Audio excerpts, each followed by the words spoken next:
Salut tout le monde, j'espère que vous allez bien, je suis ravie de vous retrouver aujourd'hui pour vous présenter mon update lecture comics du mois de juillet. Donc j'en ai lu 3 et donc sans plus attendre, je commence tout de suite par le premier comics que j'ai lu ce mois-ci. Le mois dernier, je vous avais dit que j'étais en train de lire Joker de Lee Bermejo et Brian Azzarello et donc pour le coup je l'ai terminé début juillet et donc le voici. J'aime beaucoup en tout cas la couverture, donc c'est toujours par Urban Comics DC Comics. Et donc, de quoi parle ce comics? Dans cette histoire, vous l'avez bien deviné, cette histoire va parler du Joker. Donc au début de l'histoire, le Joker va sortir de l'asile d'Arkham, mais il n'est pas du tout content, puisqu'en son absence, ses amis Lascar ont partagé sa part du gâteau et l'ont vendu en pensant qu'il ne sortirait plus de l'asile. Mais le Joker est de retour et il est bel et bien décidé à mettre Gotham à feu et à sang, même si pour cela, il doit affronter de nouveau son ennemi juré depuis toujours, j'ai nommé Batman. Voilà pour le résumé. Alors cette histoire nous est pas racontée par le Joker himself, mais par Johnny Frost, un jeune criminel qui est chargé au début du comics d'aller chercher le Joker à l'asile d'Arkham et il finira par la suite par devenir son complice. Comme je vous l'ai dit, ce comics est vraiment centré sur le Joker et il nous montre ses différentes facettes. Le Joker est sombre, froid, violent. Et tout au long de ce comics, nous sommes les témoins de sa folie. De plus, on va le suivre dans ses différentes rencontres, puisqu'il va rencontrer différents vilains pour récupérer tout simplement son argent. Donc ces vilains sont connus de tous, donc nous avons le Sphinx, le Pingouin, le Ventriloque ou encore Double Face. Et voilà, il va absolument récupérer son argent. Pour ma part, d'ailleurs pas que moi puisqu'on est plusieurs à le penser, je trouve que ce Joker ressemble tellement à la version du Joker de Heath Ledger, c'est vraiment impressionnant. Alors que pourtant non, ce n'est qu'une coïncidence puisque l'un d'entre vous me l'a dit, donc Kit Fisto, Serial Reviewer, donc j'espère que je prononce bien ton pseudo, je te fais un petit coucou si tu passes par là, donc tu m'as dit que c'était une simple coïncidence, mais c'est vrai que la ressemblance est vraiment très troublante. Sinon, mon avis, c'est que j'ai adoré ce comics. Voilà, j'ai adoré ce comics, aussi bien le scénario que les dessins, la colorisation des planches, qui est très particulière, accentue justement cette atmosphère sombre, lourde, pesante, un peu trash, un peu mafieuse. Et vraiment, c'est ce que j'ai aimé. Voilà pour les dessins. J'adore les couleurs très claires, très claires qui sont utilisées. Vraiment, j'aime beaucoup. Si vous êtes fan du Joker, j'en suis sûre et certaine, vous allez l'adorer. Vraiment, vous allez l'adorer. De plus, c'est un one-shot, donc pas besoin d'attendre la suite pour avoir des réponses, ça c'est cool.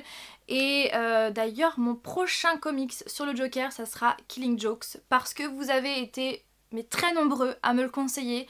De plus, c'est Heath Ledger, c'est inspiré de ce comics pour son personnage, donc voilà, j'ai hâte de me le procurer et de le lire. Donc voilà pour mon avis sur Joker. J'ai ensuite lu The Walking Dead, le tome 1, Passé décomposé, par Robert Kirkman, Tony Moore et Charlie Adler par les éditions Delcourt. Donc si vous me suivez sur ma chaîne, je l'ai dit à plusieurs reprises comme quoi j'étais vraiment une très grande fan de la série The Walking Dead et c'est pourquoi j'avais vraiment très envie de lire le comics qui est à la base de cette série. C'est l'histoire de Rick, un policier qui au début de l'histoire va se faire tirer dessus et par conséquent, il va sombrer dans le coma. Quelques temps plus tard, il va se réveiller dans un hôpital complètement seul et il va voir que le monde a bien changé. Il va découvrir avec horreur que les morts ne meurent plus, mais qu'ils errent à la recherche des derniers êtres humains pour s'en repaître, pour s'en nourrir. Il n'a alors plus qu'une seule idée en tête, c'est de retrouver sa femme et son fils Laurie et Carl en espérant qu'ils soient rescapés de ce monde devenu complètement fou. Un monde où plus rien ne sera jamais comme avant et où une seule règle prévaut, survivre à tout prix. Dès les premières pages, nous plongeons dans une atmosphère, dans une ambiance post-apocalyptique et ça, j'aime vraiment beaucoup. Pour ma part, comme je vous l'ai dit, étant une grande fan de la série The Walking Dead, j'ai beaucoup aimé ce tome 1. Par contre, j'ai été surprise de la rapidité des événements comparée dans la série. Puisque dans la série, ça met plusieurs épisodes, et bien là, c'est très rapide, mais ça ne m'a pas déplu, au contraire.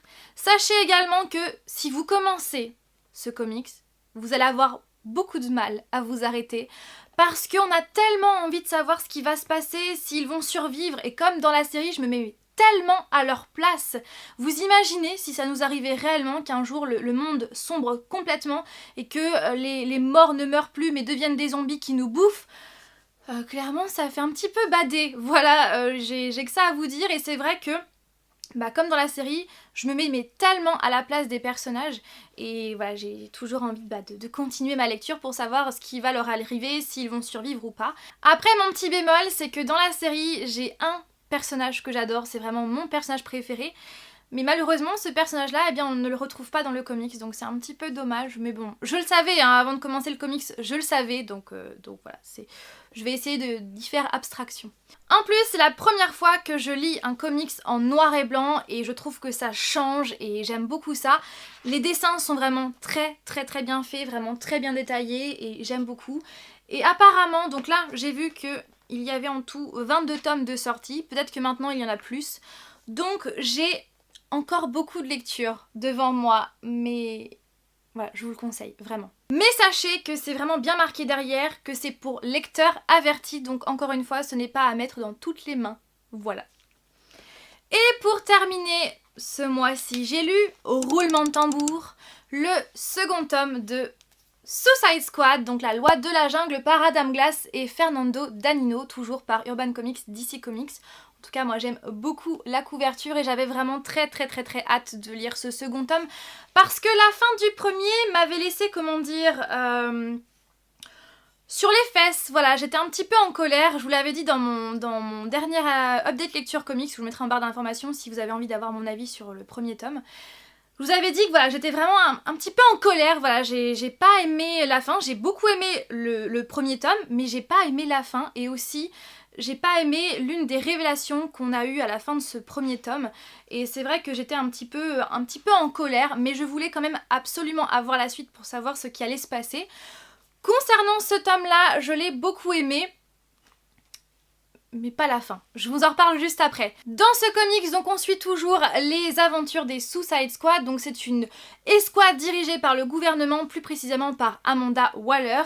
Et donc cette équipe est envoyée sur le terrain dès qu'une mission s'avère un petit peu trop dangereuse.